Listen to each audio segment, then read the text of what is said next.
Hi guys, it's Fred and Cindy, Bearfoot Adventures, and in this episode we are going to tell you now it's just our opinion of our 5 favorite Florida state parks. And we have to caveat that we have not been to all Florida state parks. These are just the ones that we've been to that we really, really enjoy. So stay tuned, be right back.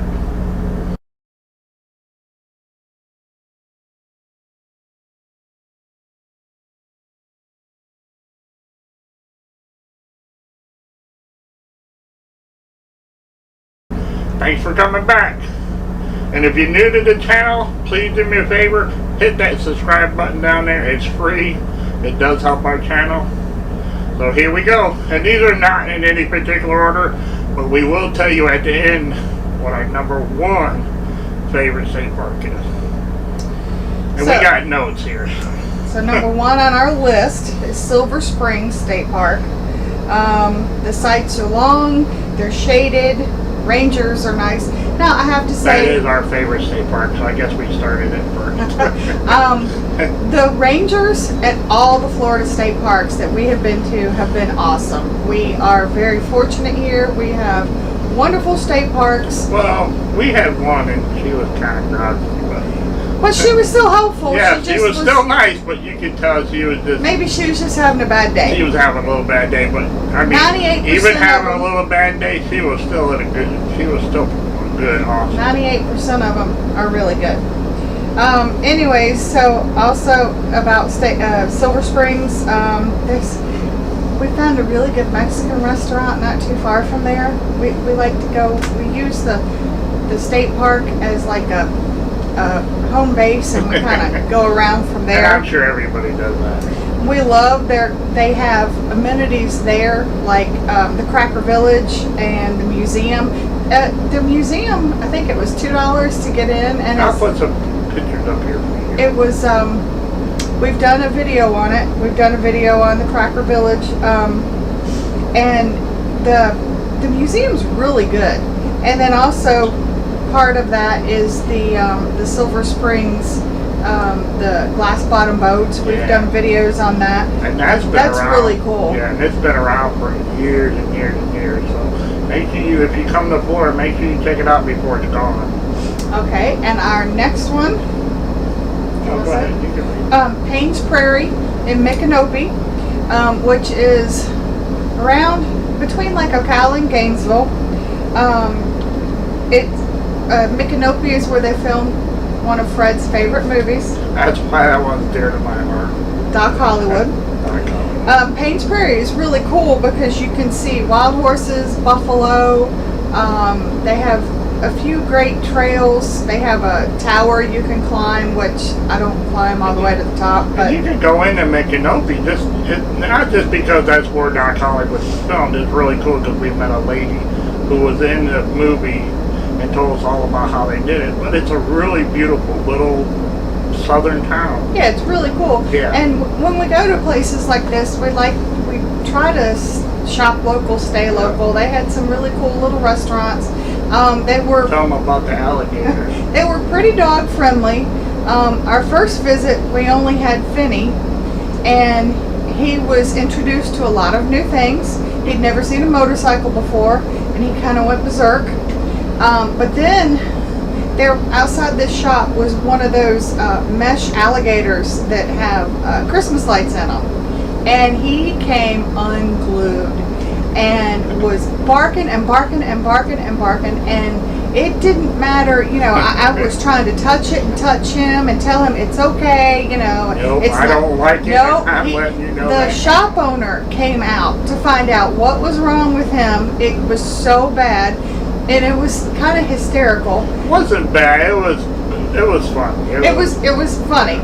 So then, on our next trip, and this was probably... He sees a bag flying in our yard and he flips out. Yeah, or if the truck is parked in a different spot, he comes unglued. But, so we took another trip there, and this time we have both dogs.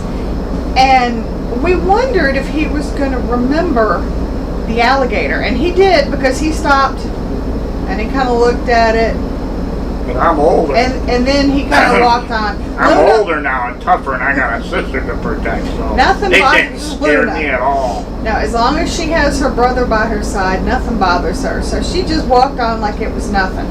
So it was hysterical. And they have what? Wild horses right at Paynes Yep, they have wild horses. They have buffalo. Now I saw Paynes Prairie is near what? Ocala. between Ocala and Gainesville. Okay. I saw the wild horses from the tower, and they were way off in the distance. I have yet to see any buffalo, but that is a goal of mine. Yeah, they both have buffalo there too. We do not really take advantage and walk on all of the trails, so maybe if we did that, we'd see more. So if y'all are into that, all the Florida State Parks yeah, have awesome then trails. you, Very well you may marked. see them Yeah. better than we did. Number 3 is Myakka River State Park down in, I guess that's Sarasota area, off of State Road 72? Yes. 72? Yeah. There's a back door to it too, but They you don't have- wanna go there. They have one loop that does have full hookup, and then 2 loops that don't. They have nice pull-through sites. And it's then, very close to our house, so we do a lot of takedown sites and quick we get there because it's what 30 minutes there from our house. Yep. So. It is very big rig friendly. They have a cafe, and you can drive to it, and then upstairs there's a little cafe. There's a nice gift shop. You can take airboat rides, and then they had Now remember, some other guys, sort of a boat ride there. yeah, they have airboat rides and you can rent kayaks, canoes. But remember, I think all the Florida State Parks, if you have a golf cart, you can drive a golf cart while you're there. Yeah, so They got you can drive souvenirs that. and the gift shop, and Yeah, it's a big really, gift shop. It's- really nice place. Very friendly again. I think we got their barbecue or something. Anyways, it was pretty good. Number 4 is Gamble Rogers Beachside. That is awesome. We wouldn't go and stay on the riverside only because if we're that close to the beach, we really want to be on the ocean. And you're pretty close to your neighbor, but you're not. It's really hard to explain. You can see them, but I mean, again, Florida State Parks does a wonderful job of separating everybody. And when you leave, the first thing they do is they come and rake that side and clean that side up. When you pull in, it's like no one's ever been there. And it's just gorgeous. Again, I will post a picture, and if you look at my picture on my banner, that's where I took the picture. Yeah. There's not a lot to do around there. It's more you want to go there and just disconnect. Yeah, and chill. they have little Walk along the beach. you can walk along the beach, but there's I think like there's a pet area, isn't there? the pet beach is outside of the park. You have to go outside and walk down to the beach. Within the state park area, you can't take pets on the beach, but they have like walkways and then benches to sit on, so you can just sit there and listen to the ocean. Now, when you're looking to reserve, there's 2 sides to it. There's a beach side, which has camping along the beach, but then you have, on the beach side, you have right on the beach, and then right across the little dirt road on the beach, you can still see the beach. And then across A1A is another whole area of Riverside. Yeah, it's called Riverside. So make sure when you're looking, and if you want beachside, look at a year out. This one also does not have many sites that are for bigger rigs. Most I think of 40 their feet is it. most of their Each site beachside sites are smaller. 40 feet was really pushing it. We were kind of cattywampus in there and then sticking out a little bit. But the host was like, you're fine. Yeah, they didn't care. But it was really nice because we just put our chairs out and we just sat and listened to the ocean for hours. And somebody walked by and we started talking to them. We went back to their rig. They walked in our rig. And then we went back. They showed us their rig because they were tipping owners also. What we knew was like 9 o'clock at night and our poor dogs hadn't eaten dinner. We were like totally forgot. And our last of our top 5 is Rodman State Park. It's Rodman Conservation Area or something. Anyways, we like being right there on the canal. The sites, it's a little deceiving. The road is paved. Rodman is near Palatka. The sites, you have to back up over like a lip, and then the sites are gravel. They're pretty wide, although it was kind of hard to find the numbers. It's almost like the backing sites. into your driveway. Yeah. Kind of like a little, so the water doesn't get up on your site. And then across the paved road is some parking, and then it's like a canal, and so you get a lot of wildlife. There are a lot of gator sightings, Boats so going just by, be careful. Boats going by. Very pretty, very relaxing again.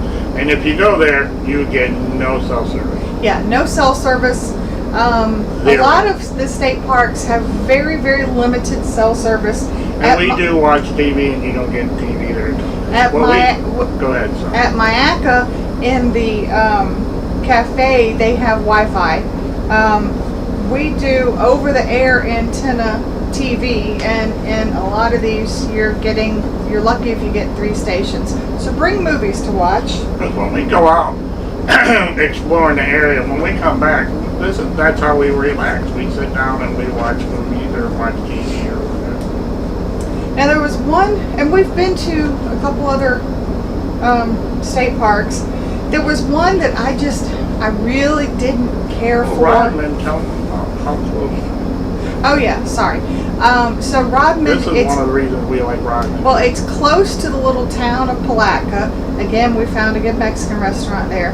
But also, it's about 45 minutes from St Augustine. So we usually we'll stay there and then run into St Augustine, do that for a couple hours, and then come back. So again, we like to use the state park as a home base and then kind of go around. And most of these we've done videos on, so just look back into our archive and you'll find them. The one state park that we've been to that I really didn't care for was Lake Griffin.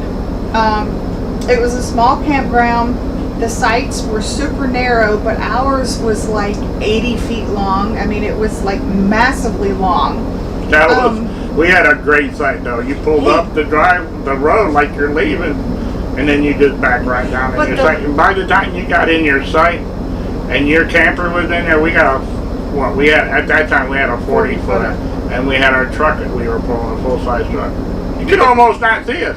That's how big it was. It was massively long. You almost thought it was another road. But the road itself was super, super rutted. It was not pig rig friendly. It wasn't car friendly. It wasn't truck friendly. And that just makes it harder on me maneuvering and getting in and out. Because when I was walking the dogs around there, I mean, it was, you're going to break your ankle. So I really didn't care for that one. And that was kind of why. And then we were at Manatee Springs most recently. And it was a great park, but the loop road was super, super bumpy. I would go back. Yeah, we would definitely go back, but we had deer in our site. We had deer, there were deer everywhere. Yeah, that one was really cool too. And I think that is the most coolest thing in the world. So this was a few of the things that we didn't care about on Manatee Springs, although we definitely would go back. And if you do go, you've got to try the barbecue within the park. I forgot Not about the that. restaurant outside before you get on the main road going into the springs, but they're in the park itself in Manatee Springs. I guess it's where you can rent the canoes or whatever down there by the springs. The concession area. Yeah, concession area. Their barbecue is wonderful. Yeah, and Just saying. I'll be honest. I've never had good barbecue in my opinion. I don't know what it's about. I've tried it all over, everywhere I go. I'm telling you, this chicken was phenomenal. It was really, really good. I had the pulled pork. It was really good. So, yes, we like barbecue and Mexican. So, anyways, that's it. So hope you enjoyed this. And like we said, this is just our opinion on the ones that we visited so far. And again, we have not been to all state parks. We have not been to any really up in the Panhandle area. We're going to try. Because it's too far for us to get on a weekend. I think the furthest we've been is Falling Waters State Park. And even that took us a day and a half to get there. Yeah, we leaving still work. After work and stuff, it's really hard. Yeah, we work 9 to 5, so it's hard for us. We just need to get away, either take a Friday off, but we just do, we're weekend warriors, just like 90% of the people watching us. Yeah, and also there's a few of the parks that our rigs have been too big to get into. Some of them you've got to be like under 30 feet, I think, to get into. Yeah. So we can't get into Because they're those. older parks. And Yeah, it's harder to drive So around. of those parks that we've been to, this was our top 5. So I hope you guys enjoyed this. If you did, share it out, subscribe, ring that bell. We try to get a video out every Wednesday. This one's going to be a little late. I apologize. So we will see you. See you around the campfire. Thank you. Bye.